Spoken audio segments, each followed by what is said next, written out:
for me, one of the greatest moments. I know you guys won the series, but game one, 54? 55. No, was it 55? 48 points. You had the one move too where you went baseline and jumped around him in the lane with the floater. Eric Snow had the big shot. Rajah Bell had the big shots.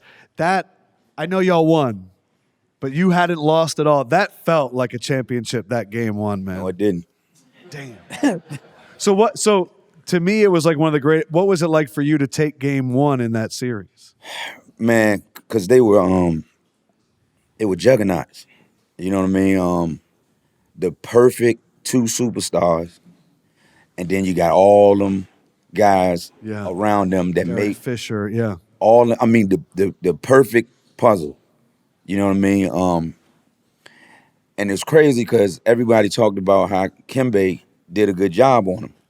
But he averaged, what, Reggie? 35 I think and it was 15? like 35 and 15. Yeah, and I'm like, everybody keeps saying, man, Dikembe did a good job on Shaq. I'm like, what game was y'all watching? And that's my man. Like, what game was y'all watching? Like, I'm telling you, Kobe did some things to help them get over the hump. He didn't have no explosive series. And if we could have did anything with Shaq, anything, like, just say probably 25 and 10, we might have a chance. But, I mean, when I tell you, dominated that series. Dominated. Yeah. You know what I mean? That would have been a hard series for me, and let me tell you why. I love you.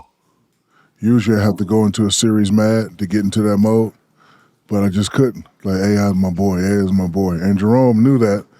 Uncle Jerome, Uncle Jerome, he didn't want me to be soft. So Dikembe says, I'm the defensive player of the year.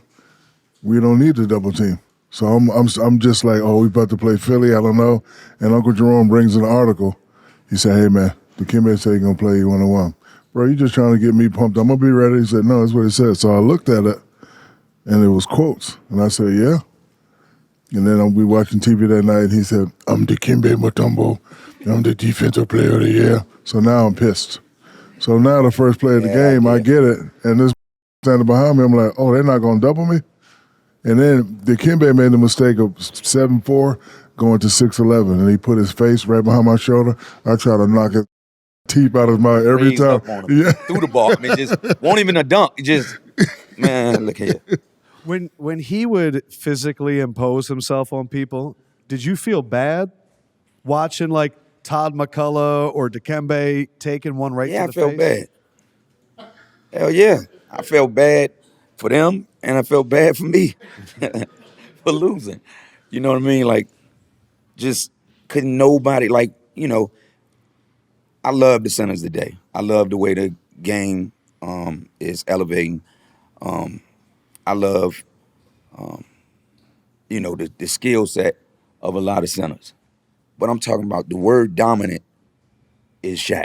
The word dominant it belongs to him. You know what I mean? Like, you could not do nothing. What word belongs to you, would you say? Dominant. Dominant, yeah. I call myself Baby Shaq. Really? How did you? I wanted to dominate like Shaq, like Shaquille O'Neal. Where did you get that from? Because when from the day one to the day you left, even though you're small in size, you always came in the lane. I remember one time I blocked your shot and you kept coming in. And then I kept getting in foul trouble. I'm like, this ain't stopping.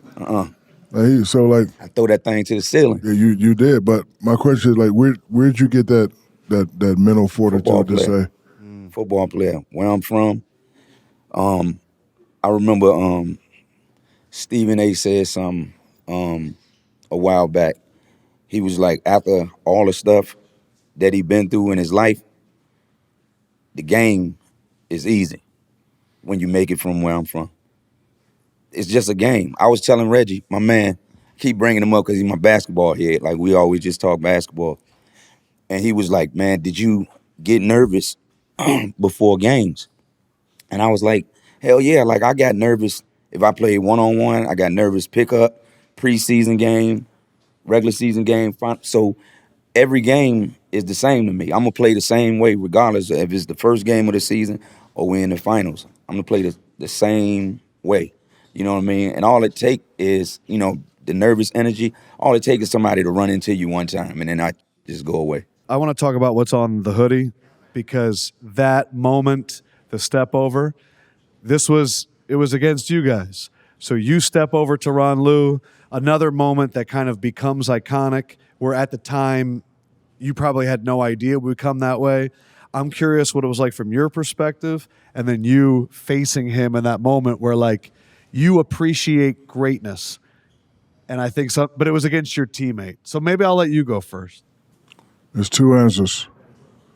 First answer, you gotta act like you're mad. Like, man, what? But then when I got to the bench, Jerome was behind me. I was like, damn, you see what that just did to Tyler? I had the towel over. I was like, Jerome, you see what that this is Tyler? God damn, that cold. And then when the camera pan back around, you gotta be like, but I was there. Man, I saw it. Dude, man. Man, look. All right. And now he's going to go down as one of the since greatest. you know the coaches. picture, Yeah. I mean the picture. Since you know the play, right?